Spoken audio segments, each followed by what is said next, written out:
Hi, I'm Chuck Casto. I am an extreme crisis leader and safety consultant here in the United States. I live in Atlanta, Georgia. My background is that for the last 8 years, I've been a consultant on organizations leadership, safety, and extreme crisis leadership in particular. My doctoral research was in extreme crisis leadership, where I studied many extreme crisis events across the world and analyzed those events to determine what are the leadership attributes that are most successful in extreme crisis leadership. Prior to that, I spent 28 years with a nuclear regulator in the United States, and also I worked for the utilities operating a nuclear reactor, both as an operator and as an instructor. Several times in my career, I've responded to extreme crises, some nuclear incidents, and two big events, I think. A radiation release in Hungary, where they released radioactivity out to the public and asked for some help on that. And I learned a great deal about extreme crisis leadership from that event. And then also in March of 2011, during the Fukushima nuclear accident, the Prime Minister called then President Obama and asked for some technical help for their response to the Fukushima Daiichi nuclear accident. And the president agreed to send a team of people to Japan to provide direct assistance to them. So 3 or 4 days into the accident, I was dispatched as the lead federal executive for the United States to represent the federal national government in Japan, working with the ambassador there and working with the ministries, the Prime Minister's office and all the ministries in their response to Fukushima, where I spent a year assigned there from the accident through the ultimate cool down and shutdown of the reactors, which happened about 6 months later. And from those events, I learned practically a lot about extreme crisis leadership, in addition to my research on extreme crisis leadership. So today, I provide a lot of assistance to people around the world on those aspects of leadership, particularly extreme crisis leadership. Is that okay? All right. So now the other one is on what would I say? So I think what I would say to senior leaders after my experiences at Fukushima is the root cause of the Fukushima accident was failure of imagination, failure to imagine what could happen, and failure to imagine the lack of preparedness of my organization in responding to those events. All of that was rooted in what was known as a myth of safety in the organization that included, that built technical hubris. It built a culture that did not want to learn, did not learn from events, from operating experience. And those conditions led to a significant challenge for the Japanese in response to the Fukushima Daiichi accident. It was only 2 weeks into the accident when they could finally organize themselves through an integrated command system to develop a common operational perspective of what was occurring at Fukushima Daiichi. And from that, then they could move forward and respond to the event, and was very successful after that point of time. But the failure to imagine the risk in the organization and the failure to imagine how unprepared we were for those risks, I think is the biggest lesson for particularly extreme crisis leaders and senior leaders of high-risk technologies.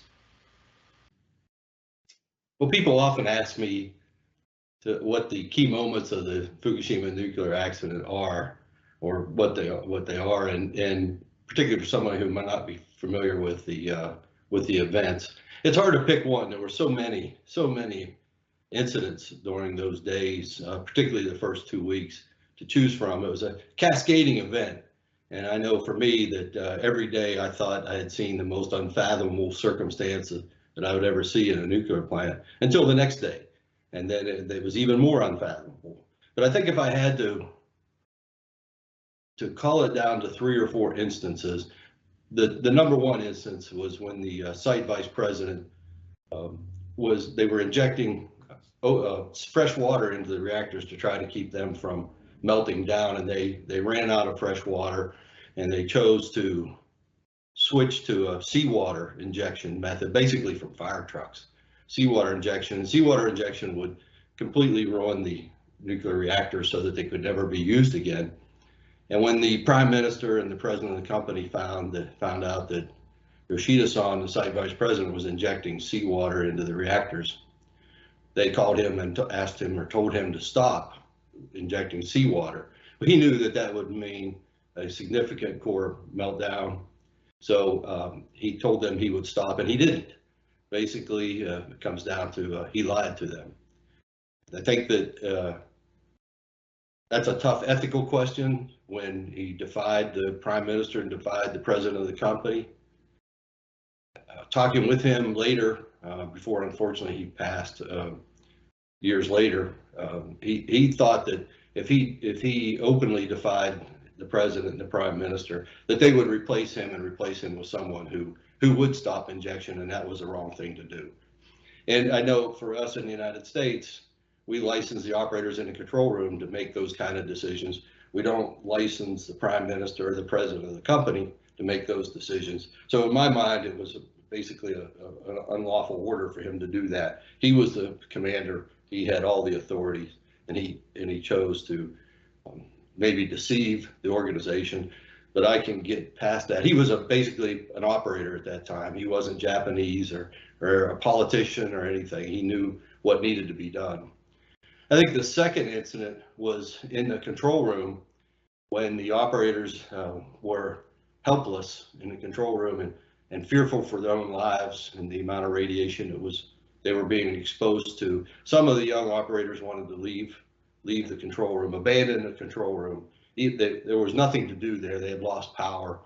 The units had begun core melt, and they wanted to leave. And the shift supervisor convinced them to stay. And I think his calmness as a leader, what he shared with them about how years later that they would feel devastated, that they didn't do everything they could even when there's nothing to do, that their feet was telling them to leave, but their heart should tell them to stay. And he convinced them through tears. He convinced them to stay in the control room, and they continued on. That was never discussed again. They continued on. And then the third event, I think, was when the third reactor exploded. There was a lot of resignation by the leaders on the site. They had just felt that they had done all they could to prevent more reactors from melting down, and that third explosion devastated their morale. There were people, operators and others, who marshaled on, who continued on to work despite the fact that leadership had basically resigned their role, and they continued on and did the things that needed to be done without direction. And then finally, the nuclear plant that you're probably not familiar with, Fukushima Daini, which is the second nuclear plant. It's about 8 kilometers south of Daiichi. It was struck by the same earthquake and tsunami. But they had 2 fragile power sources that they could use to help cool the reactors, electrical power. And but they had to run new equipment. But the workers were fearful of the aftershocks that continued on, hundreds and hundreds of aftershocks, the potential for more tsunamis, and radioactive plumes coming from Fukushima Daiichi, all made the workforce very wary to go out into the plant. The leader there, Masuda, he did a great, his leadership ability was terrific. He found ways to limit the uncertainty of the workers, predominantly by using a whiteboard. The whiteboard, he would put on the whiteboard the latest aftershock, the latest tsunami size, and you could see over time that the threat was diminishing, and he convinced the workers to go out in the plant and assess the plant conditions. And ultimately, they arranged the electrical power supply. They saw that they were not going to succeed in time to prevent a core meltdown, so they had to change their strategy. And Masuda again did a fantastic job with change management. They celebrated the success that they had. They changed direction in the middle of this accident and ultimately laid 9 kilometers of high voltage cable from those power sources to the reactors and averted the same fate that occurred up at Fukushima Daiichi. So among many incidents, those are the ones that stand out in my mind as the predominant. And many people asked, what did you think when you initially saw the accident, their response to the accident? Well, for me, it was unfathomable. And we all watched on television, we watched the tsunami, the earthquake damage, we saw how devastating it was. And it truly was the fog of war. They had no information. They'd lost all their sensors, all their instrumentation. They had no information. What information they had was probably wrong. They had a lot of incomplete data. They had no intelligence about what was going on inside of the reactor. And so with all the information you have is wrong, and what little information you do gain is likely false. Additionally, there were antagonists on social media creating new information, providing wrong and misleading information. And the social media pressure on the politicians, the prime minister and others, sometimes is contrary to the actual technical nature of the response. And they put pressure on the prime minister to do things that are contrary to safety. And in fact, I think 4 times the government interceded in the response, and all 4 times they ordered basically the wrong technical judgment. The unfathomable nature of it without information and the wrong information, I often draw the analogy, it's like trying to solve a murder without access to the crime scene. It's also an event where your experience, your operating experience, your history with your technology, your tools, your processes, all your procedures really provide you no support. It lays you bare and afraid and near helpless. So you have a small band of operators up there, the Fukushima 50 they're known of, and facing an unfathomable situation without any support from their host organization. They were alone. It was a cascading event. Things continue to get worse, and you're desperate for answers. This cascading event, I always say it's like, a cup of water can stop a forest fire if applied at the right time. And they were looking for the cup of water. The other factor that the initial response for me was I really saw no action going on, even from a remote perspective. Could not see any action to help the operators. And your response to an accident like this has to be faster than the accident itself. So your response must outpace the conditions of the accident. General MacArthur once said that all losses in battle and war can be summarized in 2 words, and those 2 words are too late. Too late to bring in reinforcements, too late to get supplies, too late to make decisions. And that's what we saw the first 2 weeks of the event. The event was moving much faster than the response was. After about 2 weeks, things got better, and I think we helped get the Japanese on their knees and then on their feet, and then eventually they were running after about 2 weeks. So how did they get there? How did this? What are sort of the root causes, or how did they get to this position? What assumptions were made that contributed to it?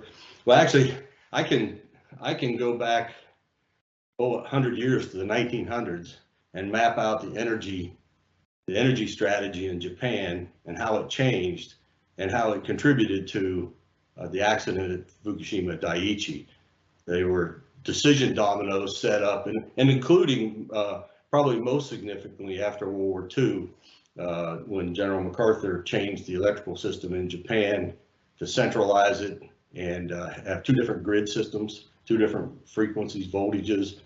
All of that was to try to keep competition from happening in the country. And then later on, the Japanese were convinced, after being devastated by nuclear atomic weapons, they were convinced that nuclear power was the solution to their energy needs. And from that, they bought in heavily. And I'll talk about it some. The myth of safety emerged, where they had felt that they had built the safest reactors in the world, and there was no need to change. So that those decision dominoes, you might call them, sort of implicate our thoughts about defense in depth. These dominoes, these decision dominoes, set up, and one event could cause all of them to fall at once. We can see that at the plant itself, where the safety systems all failed, but you can also see that from a leadership point of view, from the decision trees that were made. These decision dominoes, we try to keep them separated. We try to close the holes in the Swiss cheese. But a single common cause, like they had at Daiichi, can topple all of those decision dominoes. We just don't think of a common cause that could devastate all the decisions and all of the structure that we've put in place for defense in depth. So I mentioned the myth of safety a little bit. When we talk about what limited their thinking, the wider industry in Japan around safety, well, for me, the root cause of the event itself was a failure of imagination. If you don't imagine something can happen, then you fail to prepare for it. You're unprepared. Around that failure of imagination was the cause of that, I think, was the myth of safety, that the reactors were safe by design. Being safe by design hampered their learning. When new events happened, they didn't make changes. They didn't update their systems. And then it broadened out from the nuclear plant itself out into the entire industry, the nuclear industry in Japan, including the regulator. And so organizational capture became an issue.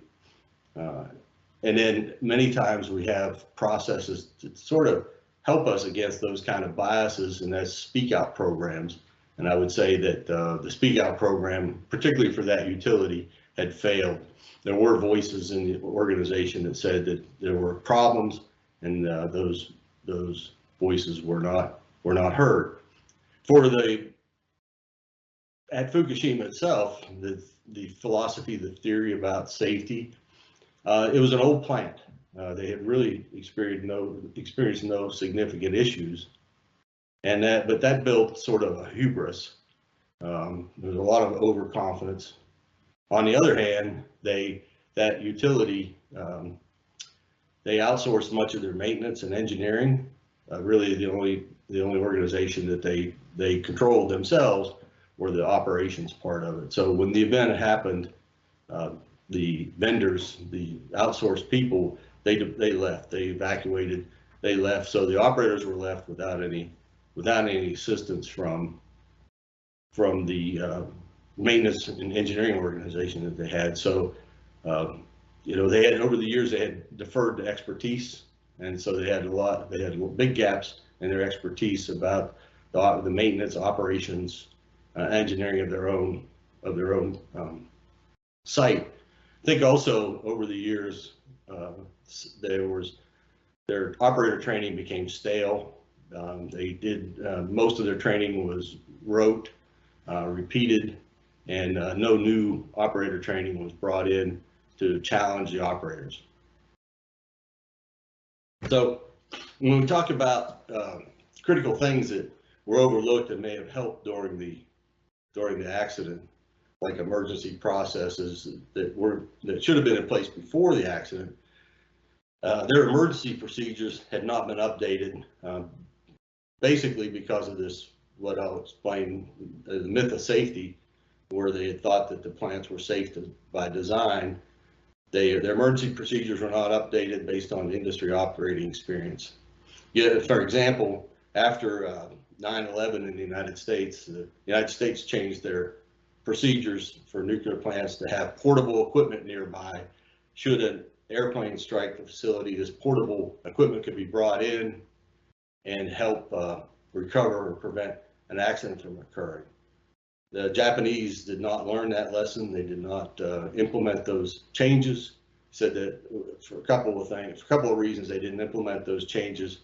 They said that they were not susceptible to a terrorist attack, despite the fact that they had a sarin gas attack in the subway system years earlier. And they also said that the American procedures were security classified, secret, so they could not use them, even though they knew about the strategy, that they didn't want to violate our security restrictions. Those were all not valid reasons for not upgrading the emergency procedure.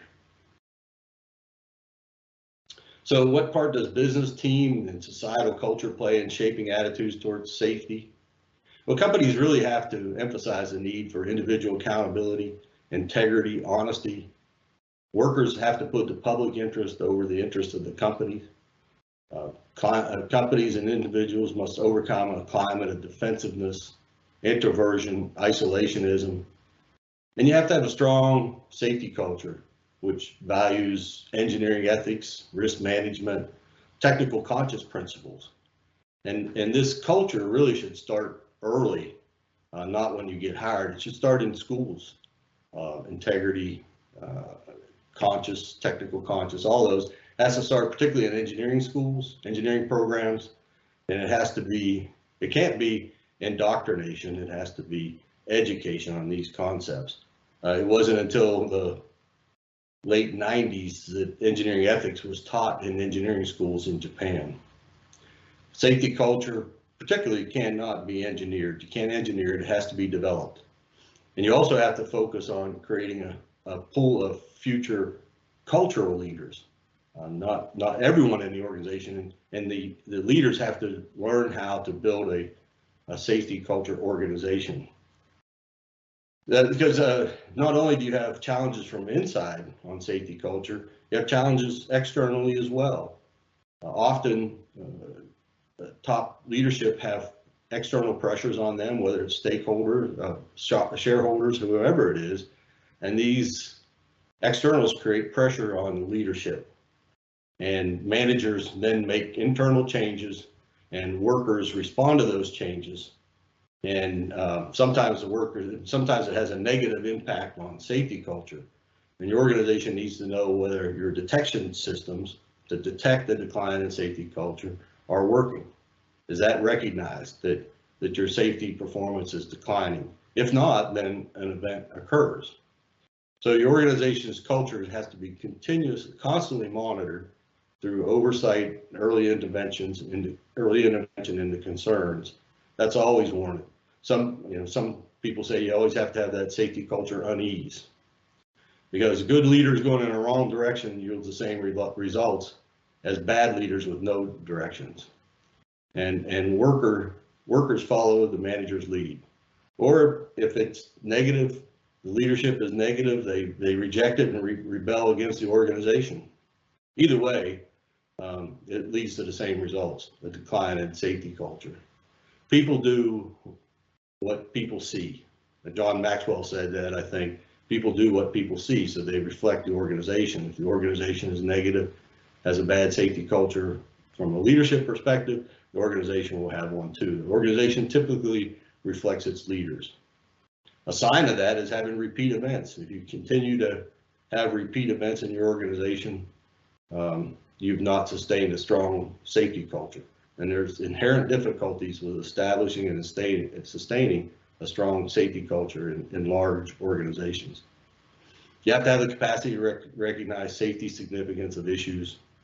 You have to prioritize your resources in response to those issues, and all of that requires a constant sense of unease.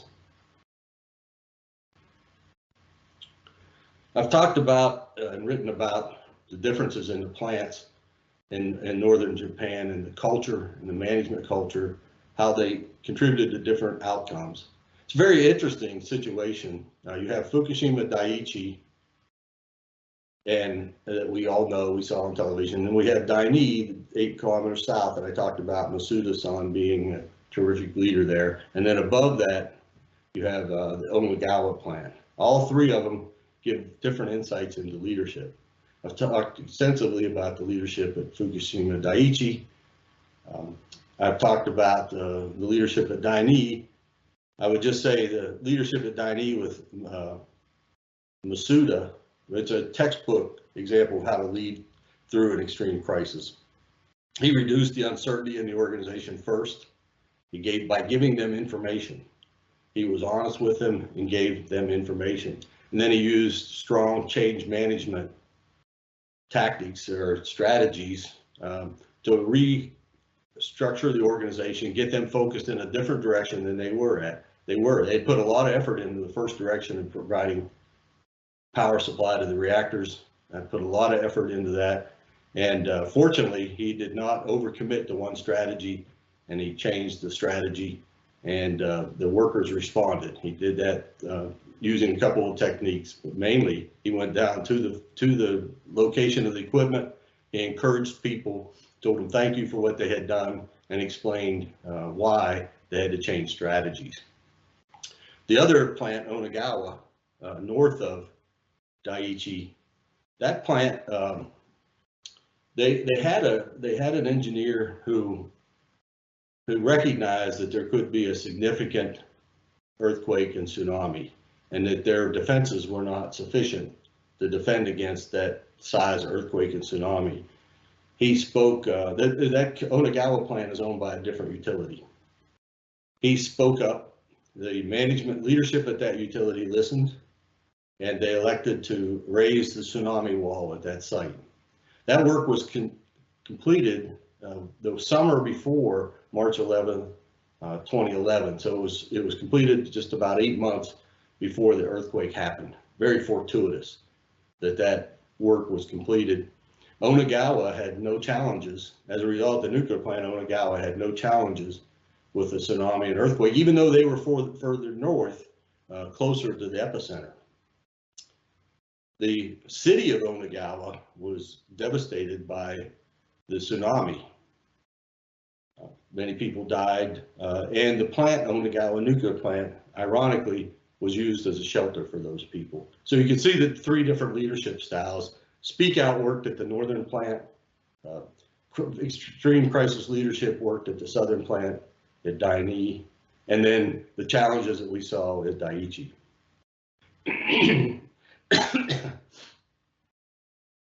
So I've mentioned the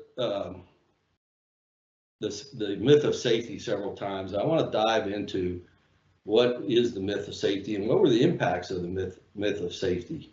Now, some people say that the accident was made in Japan, but it wasn't. They had a lot of help with this accident. When I talked about the decision dominoes that preceded the event, the decision dominoes, some of those were, they were almost, I hate to say, coerced into accepting nuclear power, and they believed in what they were told by the West, particularly after the war. They believed the West and what the West had to say, and they bought into it heavily. But it created a myth along those decision dominoes, and one of the dominoes was this myth in the path dependence model to the accident. There was this myth that created overconfidence and technical hubris. And around that myth, that decision domino, a nuclear village was built with all the vendors and everyone who was politicians, everyone who was part of the network or the village there. And so the village itself supported the myth. They didn't seek diverse and inclusive opinions. And then the regulators themselves were captured by this myth. So they had a very weak regulator, a nuclear regulator.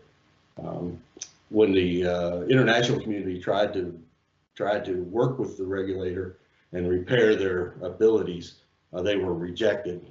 And I believe that a weak regulator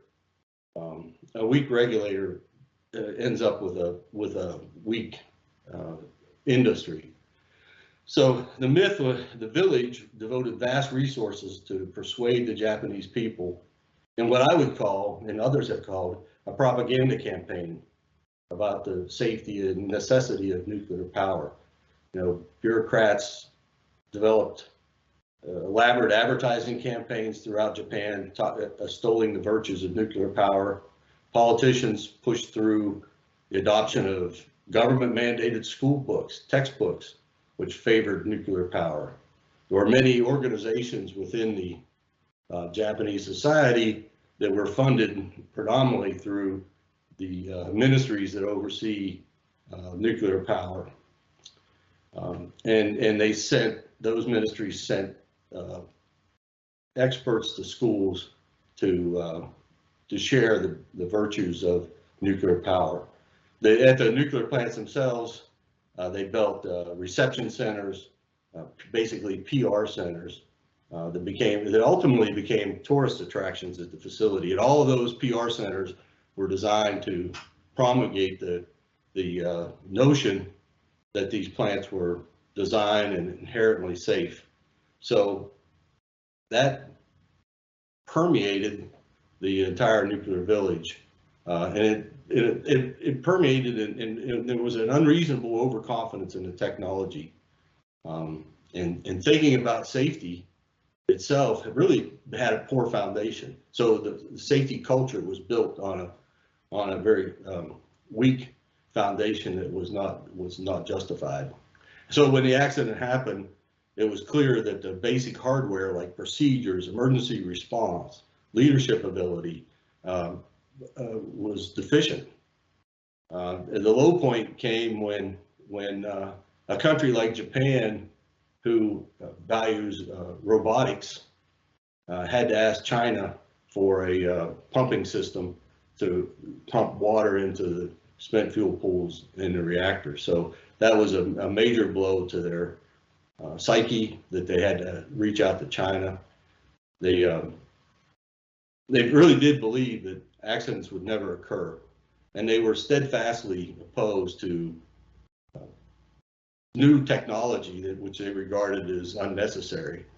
And it wasn't a safety myth, or wasn't just a slogan. It wasn't an empty slogan. It developed a mindset that rejected progress through technology. And this is a country where people believe in technology and people believe in their governments. After Chernobyl, the Chernobyl accident made very little of an impression on the leaders and the local residents. In fact, after Chernobyl, those PR centers that they had built, they actually turned into amusement parks. There was one PR center that was themed on the Alice in Wonderland fairy tale, and Alice was worried about, or the White Rabbit, I'm sorry, White Rabbit was worried about running out of energy. Ran to Alice and said, "We're running out of energy." And then this Dodo robot figure comes out and says, "Oh, I have the answer to us running out of energy. It's clean, safe, renewable, uses uranium and plutonium. It's nuclear power." Alice is surprised and she says, "Wow, you can do that? Well, that would be optimal for resource poor Japan." So these PR buildings, and prior to Chernobyl, the PR buildings were mainly for engineers. After Chernobyl, they became about women of childbearing age. That was the group that was most opposed to nuclear power after Chernobyl. So they targeted women of childbearing age. All the tour guides in the PR facilities shifted from being men to being women of childbearing age. They built a little forest with some dwarfs in it, to attract the children, and the dwarfs would talk about the virtues of nuclear power. So the PR buildings, served a good part of the major part of the PR campaign and promoting. And you can see that, still see that somewhat in the polling about nuclear power. After the accident, there was a song, a folk song that went around Japan, and the song was called "It Was Always a Lie." And it says if you walk around this country, you'll see nuclear reactors, school textbooks, and commercials that all told us that nuclear power is safe. It was always a lie. It's been exposed. It was really a lie that nuclear power was safe.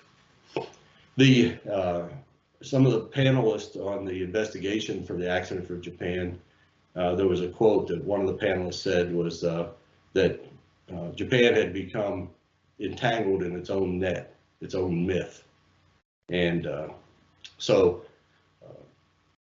he said that neither the dodo nor the caterpillar in Alice in Wonderland had made any mention of tsunami or earthquake. So that was that's the safety myth, and that's how it permeated through the nuclear village. So what can we learn from the safety myth? Well, the safety myth blinded the organization from learning and preparation. So the capture of all that, we can, we have to look at our organization from the decision dominoes, what got us here. I can do the same. I don't want to leave it just to Fukushima. I can do the same decision domino tree for Chernobyl as well. Chernobyl was put in a place where no one wanted to work. The city was created just for the nuclear plant. So you can see the history of your organization and how it changes and how it might contribute to an accident. I think it's very positive for Neptune Energy that the safety culture started in chronic unease, pragmatic, action-focused awareness throughout their operation. You can see the myth of safety permeated the corporate offices and the vendors of Japan. So that's where we have to focus our unease. There has to be a very strong unease at corporate. You have to have very strong speak out programs. You have to listen, and I'll talk about that here in just a little bit about speak out and the aspects of speak out. You also have to update and challenge, update your processes, challenge your processes. All of that's part of having that uneasy feeling. People often ask me, what are the core qualities of an effective crisis leader? Well, I think my research shows that one of the most positive attributes is personality and character.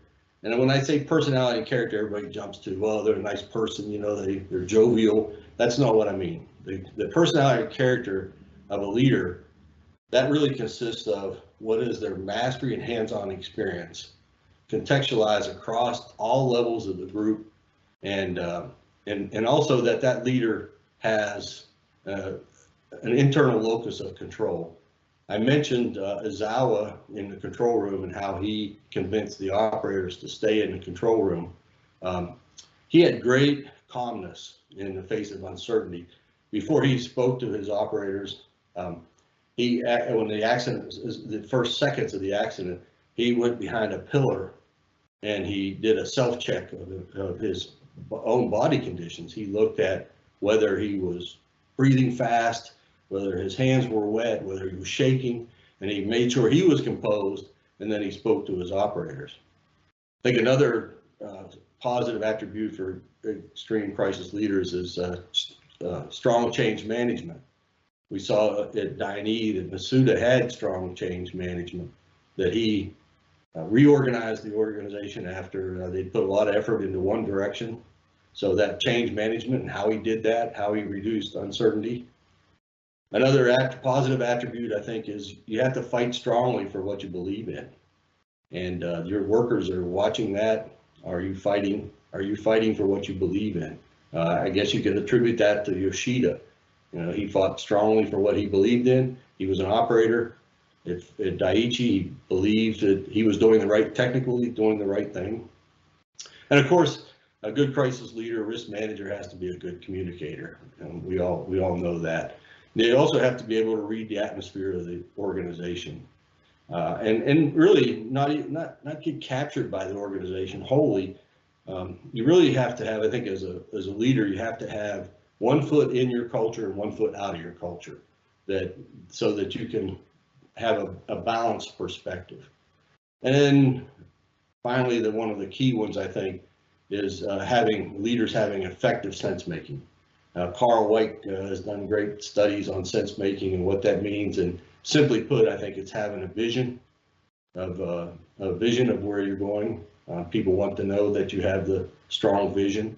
And in an accident itself, the leader has to have develop a common operational perspective. COP, we call it, common operational perspective.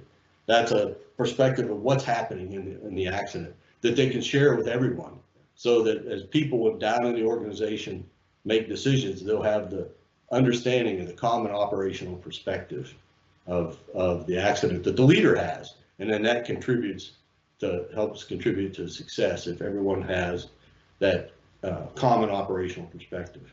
Some of the negative attributes of leaders, those are easy. We all know those. Bullying, demoralizing people, just shouting, indecisiveness. I think giving up, resignation, is a negative attribute. Also, people who are fearful of public opinion, and then they make a decision or make a wrong decision. I always say social justice trumps technical justice.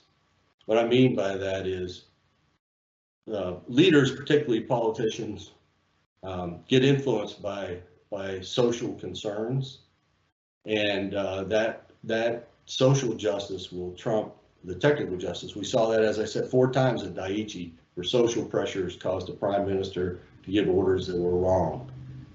We saw it in the United States in Superstorm Sandy, when it was the governor didn't want cars on the road, and the national government realized it was election day and they wanted people out to vote, and they made decisions about voting booths, polls, and put them out where people could drive to them. So you have these social, and during these crises, you often have this great pressure, social pressure, that comes on an organization, and that'll can lead to either bad decisions or no decisions. Also, people who are just stick to the script all the time, the manuals.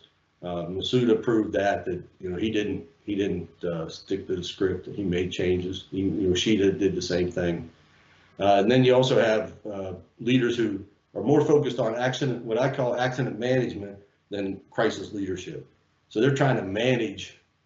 The senior leaders are trying to manage the crisis. They're not trying to lead through the crisis, and there's a difference there. So how does extreme crisis leadership impact, or what lessons learned can we make about decision making from extreme crisis leadership in our everyday responsibilities, especially around operational safety? Well, I turn actually to the leadership secrets of Nelson Mandela. I think Mandela put it clearly in his one of his attributes on leadership, and that is to turn black and white turn gray into black and white, to remove uncertainty. And that's what you're doing as a leader. You're trying to take gray, make it black and white for the organization, so that the organization can follow that and it can be repeatable. And also to bring people back to the familiar. The black and white is familiar, the gray is unfamiliarity. And I think Mandela's advice in that area is the best guidance that we can have. So how can crisis leadership principles help with management of change throughout the team, and not just with the leaders? Well, I would say we can look at the research on through the military. on this because they often face crises in combat. And what do we learn from that? What we learn from that is, I talked about personality and character as a great attribute for leaders. That's mastery and confidence. And when a crisis happens in the military, people look to their leaders and they reassess their trust in their leaders. And if that leader continues with great competence and mastery, then when they reset their trust on that leader, then likely they'll continue to follow that leader. I remember talking to an admiral who had a fighter jet crash on his flight deck. I asked the admiral, what was the first thing that the people on the flight deck did? What was their first motion? And he said, everyone turned and looked at me. Well, what they were doing when they turned and looked at him, essentially what they were doing was resetting their level of trust in him. They trusted him to sail around the ocean. But when a crisis occurred, the aircraft crash, when that crisis occurred, what did he do? They looked immediately, and you'll see that most times in a crisis, people will immediately, they'll reset. You may have set up trust before the accident or the crisis, set up trust in your organization, but that trust will change. People will reassess it as soon as a major crisis occurs, and that's especially true where the crisis involves the mortality of the people involved. If people are fearful for their lives, as they were at Daiichi, then they're reassessing that trust constantly, not just when the event happens, but throughout the event, they're reassessing that trust. And we saw at Daiichi that at one point, I think leadership became they became somewhat resigned, but and they reassessed their trust in the leaders, but they continued on. And I think you saw some of that in Deepwater Horizon on the bridge. I think there were workers there who continued on and did things without the support or when they felt that leadership had failed them.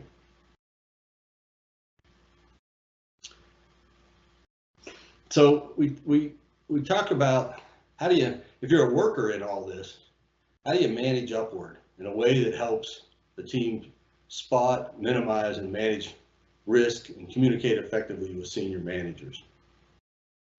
I think as a worker, what you can do in a crisis particularly is highlight the uncertainties for them. Particularly if you're working with senior leaders who don't understand your technology. You have to set a goalpost for them. At Fukushima, when I worked with politicians at the White House or within our organization that really didn't understand the technology, I came up with an analogy. I said, hey, I'm going to set a goalpost for you. This is the best worst case, and this is the worst case over here. There are no good cases, there's only worst cases. So it's the best worst case and the worst case. And I would talk to them about where are we at between the goalposts. And so then in terms of communications, you just have to be a technical interpreter. As a worker, you have to explain the technology in a way that the senior leaders can help you build a common operational perspective that they can understand what's going on technically. The other aspect of that, you have to set up for future decisions. As a worker, you can help your leadership by saying, hey, I think down the road, we're going to have to make a decision. And you can help your leaders in identifying what are the conditions around that decision, what information do I need to make that decision, what information will they need to make that decision, and help them set up a structure that gets the right information to them at the right time so they can make decisions. Regarding, I've talked about sense making and team sense, what I call team sense, and what is that and how did it manifest itself on the ground at Fukushima?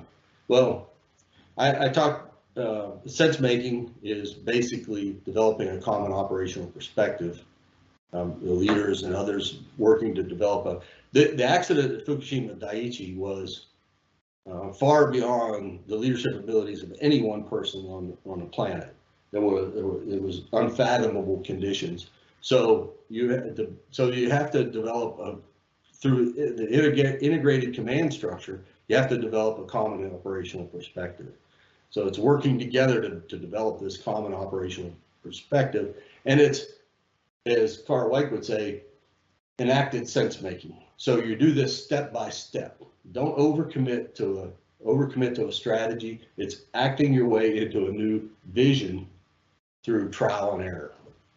The team sense part of that is that everyone in the organization has that common operational perspective, and they help you, the workers are helping you clarify the details of that common operational perspective, and then responding at the point of execution, having that common operational perspective so that everyone's on the same page.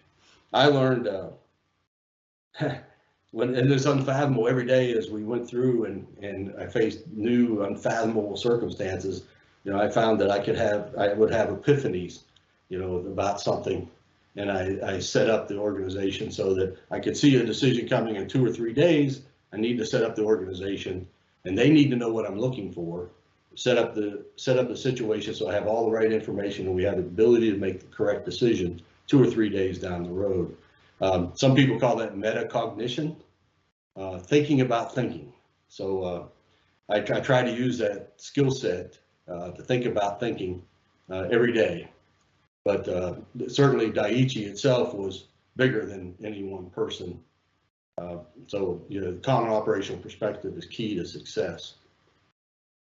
So with that, in these situations, you could fall into groupthink or confirmation bias, and what are the antidotes to confirmation bias? I think there are 3 cultural keys to overcoming groupthink or confirmational bias. First, you have to have a healthy speak out program. We all know that. Second, recognize there are no, especially as a leader, there are no informal conversations. People will leave a meeting and they'll grouse or they'll complain, or they'll be outside and having a sandwich and they'll complain, and their leaders will overhear it and they'll ignore it because it's informal. You can't ignore those things. You have to act on them.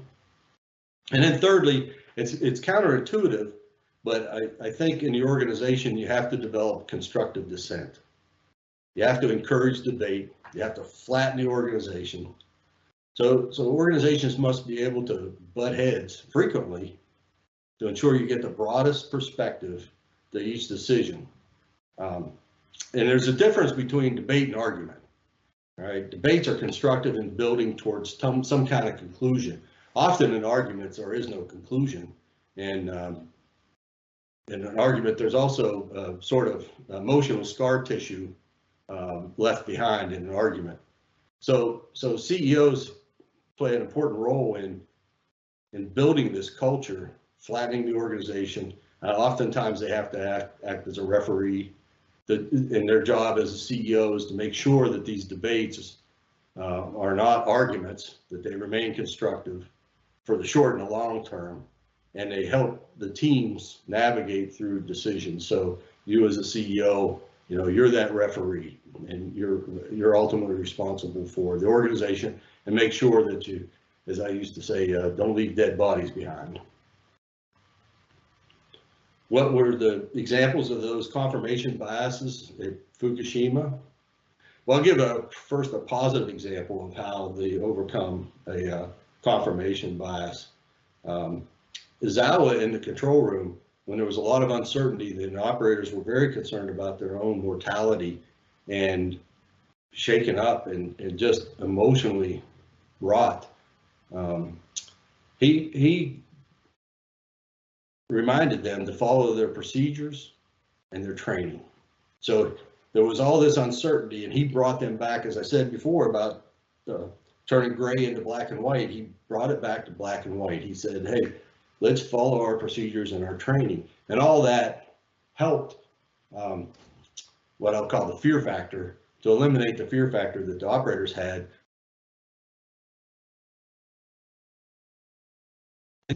I would say, though, that a defiance culture did build up in the crisis. A culture of defiance built up. The control room often thought that the emergency center was giving them the wrong direction, and the control room sort of built a cocoon amongst themselves saying, we'll protect each other. And then the emergency center developed a culture of defiance against corporate because they thought corporate was giving them the wrong answers or not enough support. And then, of course, corporate developed a culture of dissent against the government. So what you as a leader have to understand is that that's going to happen in an extreme crisis, that you're going to see these defiance, and you have to be aware of it. Additionally, you have to be aware very much that when people have fear for their own existence, it changes the way they think dramatically. So the way decisions are made, tactical judgments, all those things are going to change. And you as a super leader have to recognize that how mortality assailants, people are fearful for their lives, how that changes the way they approach a crisis, in the way they in the way they develop confirmation biases. So, learning lessons today, how can we take the lessons of Fukushima and apply them to other industries? I would simply say that you really have to develop a culture of imagination. You have to challenge the assumptions that you're using in your organization. And you also have to have a better understanding of extreme crisis leadership and how extreme crisis leadership affects all the elements of your emergency response. Spoken about those today, about those elements, mortality assailants, change management in a crisis and how to do that. I think all those lessons from Fukushima are extremely valuable for any organization, regardless of the technology, particularly any high hazard organization. So how can we get people to speak up? I talked about the fact that one utility had people that spoke up and they listened to it. The other utility had people who spoke up and they didn't listen to it. Well, I think first and foremost, you have to share your values, shared values across the organization, that you value that input, and you have to treasure it, and it has to be predominant, that you value the input from your workers. You have to, as I said, optimize for tension. You reduce conflict and you keep, don't develop scar tissue from conflict, and don't turn into argument, but you have to develop constructive dissent within your organization. You also have to, I often hear in my organization, well, you have to have an open door. Well, an open door isn't enough. You have to seek out, an open door is necessary, but it's not sufficient, because you have many people who won't walk through an open door. So you have to seek out, go to them, and get their opinions. I learned probably one of the biggest learnings I had in this area during the accident was, I think we went into the accident sort of like with an American philosophy. The Americans typically go into a situation and they listen, they analyze, and then they boss. And I learned after a few days, no more than a week, that that mentality was very flawed. So I developed, listen. You need to listen to people. You need to learn from those people and see it the way they see it. See their challenges the way they see the challenges, and then you need to help them with those challenges. And from that, you'll develop a level of trust, and then maybe you can lead them. So it's sometimes difficult to go through that process, because particularly as Americans, we want to jump right to the end. We know this, we've seen it before. Here's what you need to do. We need to be patient with each other and go through the process, and that applies to your children, applies to work, wherever. Listen, learn, help, and lead. That's my mantra, and I try to live by that. You'll have more success if you do. In the book I mentioned, disinformation being spread online, and I mentioned it here today. There are antagonists who were pushing out YouTube videos far faster with misinformation, far faster than we could keep up with. And that's definitely an issue because, as I said, social justice trumps technical justice oftentimes. So, and you know, we can see that now in the COVID crisis, the COVID disaster, I'll call it, the amount of misinformation that's out there and how it affects social judgments that are made. And then I write about, you know, no more heroes. And I say, you know, what do organizations need to know to achieve the goal of no more heroes? Well, of course there'll be heroes. I mean, you have an AED in most hallways in your offices and in your plants, you have AEDs and people will save others' lives with those AEDs. That's not what I'm talking about. That is definitely heroic, and that hopefully will always be there. I'm talking about heroes, particularly in process safety. So when we talk about the constant unease, we have to identify risk, drive out those risks, not just mitigate the risk, make it safer, but eliminate the risk. And what I mean, particularly, you know, for all of us in high risk technologies, that our job is to ensure that we don't put workers in a position where they must take heroic actions to achieve a good outcome. F. Scott Fitzgerald once wrote that, "Show me a hero and I'll write you a tragedy," and I believe in that.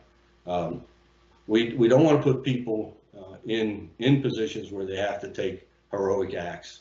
That's just because the likelihood of making the right decision is low, and that's not where we want to put people. The people we're working with are not soldiers. Soldiers, you know, I referred to the military context earlier. I just want to explain that, you know, soldiers, that's a different environment. They train and they recognize there will be risk, and that's not, you know, it's mission, and in the military context, it's mission, force protection. In the commercial context, it really needs to be force protection, then mission. So there'll always be heroes, but our job is to minimize the heroic acts needed by the people, by the process, in our processes. Finally, a decade out from the incident, you know, what do I think about most when I reflect on Fukushima? That's a big question.